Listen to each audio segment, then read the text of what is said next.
ఇంట్లో కాంగ్రెస్ పాత్ర ఏముంది, మీరేం చెప్తారు?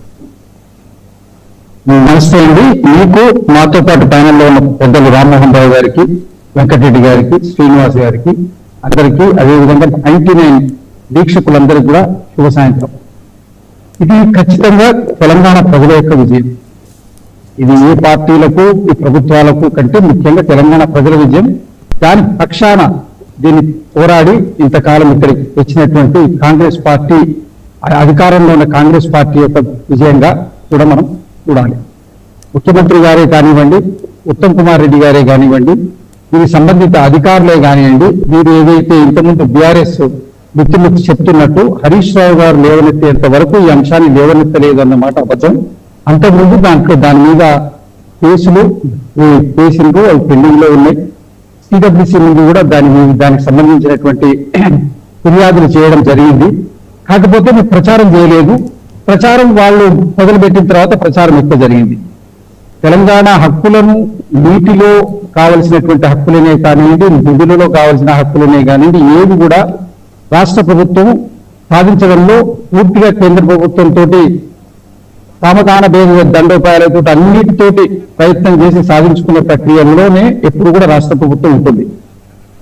కేవలం దేశజాలకు పోయి కేంద్రంతో వ్యతిరేకంగా ఉన్నట్టు ముందు మనం మన హక్కుల్ని కాలరాసుకోకుండా అడిగే దగ్గర అడుగుతాం, కొట్లాడే దగ్గర కొట్లాడతాం, బ్రతిలాడే దగ్గర అతిలాడతాం. అన్ని ప్రక్రియలు చేసి హక్కులు సాధించుకోవడంలో ఉన్నది.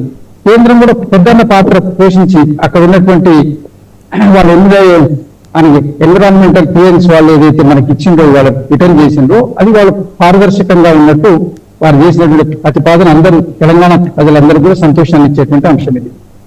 దీంట్లో గురు శిష్యుల సంబంధం చంద్రబాబు నాయుడు గారిది, వారి దారాదత్తం చేస్తున్న ప్రచారము ఇవాళ వచ్చే తీర్పుతో తేలిపోయింది కదా. ఇవాళ ఉన్నటువంటి తీర్పుతోటి ఇది ప్రచారమా నిజమా అన్న విషయము మనం దానికి నోటితో చెప్పకుండానే నిదర్శనంగా వచ్చేసింది కదా. కాబట్టి 100% బీఆర్ఎస్ వాళ్ళు చేసేటువంటి ప్రచారాలన్నీ బూటకాలు.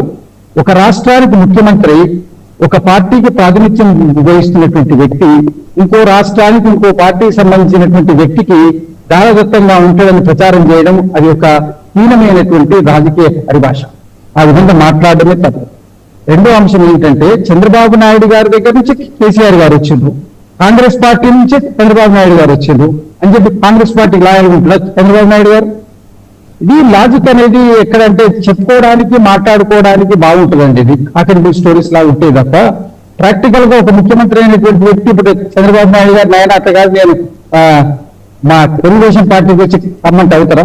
ఆయన పార్టీని అక్కడ ఉన్నాడు, ఆ పార్టీలో ఆయన బ్రాటప్, అక్కడ ఆయనకు సైద్ధాంతికంగా అక్కడ మొదలు ఆయన రాజకీయ ప్రస్థానం స్టార్ట్ అయింది. తర్వాత అతను కాంగ్రెస్ పార్టీలోకి వచ్చిండు, ఇక్కడ పిసిసి అధ్యక్షుడు అయిండు, పోరాటం చేసిండు 5 సంవత్సరాలు టీఆర్ఎస్ పార్టీ తోటి. ఆ తర్వాత ఇక్కడ ముఖ్యమంత్రిగా ఆయనకు అవకాశం వచ్చింది. ఇట్లా ఈ నేపథ్యాన్ని అంతా వదిలిపెట్టి ఎప్పుడు గురు శిష్యుల సంబంధం వీళ్ళని చెప్పడము అది కేవలం రాజకీయ విమర్శ అండి. ఇప్పుడు మనకు వచ్చినటువంటి తీర్పు ఇది 100% ఇది తెలంగాణ ప్రజల యొక్క విజయం, తెలంగాణ ప్రభుత్వం యొక్క గొప్పతనం. దీంట్లో ప్రతిపక్షాల పాత్ర కూడా ఉండొచ్చు, నేను దానికి ప్రాధాన్యతలేను. 100% వాళ్ళ కృషి కూడా ఉంటుంది. ప్రజాస్వామ్య పరంగా ప్రతిపక్షాలు కూడా కొట్లానే వాళ్ళకు కూడా క్రెడిట్ కొంత ఉంటుంది, మనం కాదని అనట్లేదు. భారతీయ జనతా పార్టీ కూడా ఈ విషయంలో మనం వారిని ప్రశంసించాల్సిన అవసరం, వాళ్ళు పారదర్శకంగానే వ్యవహరించింది ఇక్కడ మనకు. కాబట్టి ఇక్కడ మనం కేవలం రాజకీయ విమర్శల కోసం కాకుండా ఈ ప్రాంతం యొక్క విజయంగా, ఈ ప్రజలకు 900 టీఎంసీల నికర జలాల్లో మన వాటా తేలకుండా, వాళ్ళు ఏదైతే ఫ్లడ్ వాటర్ మీద, ఏదైతే వరద జలాల మీద వాళ్ళు కడతామనేటువంటి ప్రాజెక్ట్, అసలు ఒరిజినల్ నికర జలాలే తేలకుండా మీరు ఫ్లడ్ వాటర్ ఎట్లా నిర్ణయిస్తారు? మనకున్నటువంటి ఆ వరద నీళ్లలో కూడా మా తెలంగాణ వాటా ఉంటుంది. ఈ వాటాలు నిర్ణయం కాకుండా ప్రాజెక్టు కట్టడం అనేది కరెక్ట్ కాదు.